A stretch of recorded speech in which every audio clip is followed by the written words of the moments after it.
In a small village, there was a wise monk who was loved by everyone. One day, a young girl named May visited him, looking upset. "Master," she said, "my mind feels so full. I'm always worrying about school, my friends, and all the things I have to do. I don't know how to feel calm anymore." The monk nodded kindly and handed her an empty glass jar. Beside the jar were rocks, pebbles, and sand.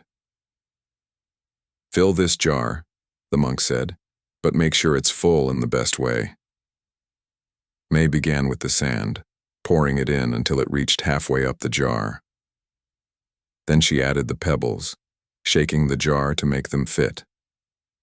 When she tried to add the rocks, they didn't fit at all. "I can't fit everything," she said, frustrated. The monk smiled and emptied the jar. "Let me show you," he said. He placed the large rocks in the jar first, one by one. Then he added the pebbles, which fell into the spaces between the rocks. Finally, he poured the sand, which slipped between the pebbles and rocks, filling the jar completely. "See?" the monk said. "This jar is like your life. The rocks are the most important things: your health, family, and inner peace.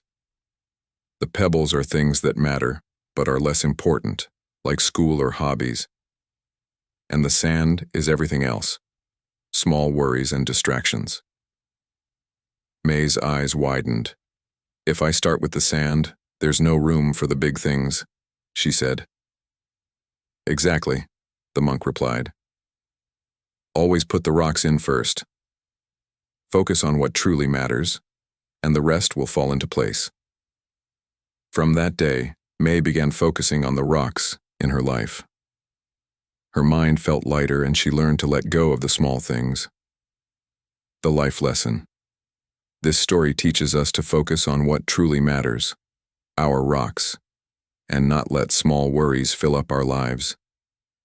When we prioritize wisely, we feel calm and balanced. So, what are your rocks? Focus on them and watch the rest fall into place.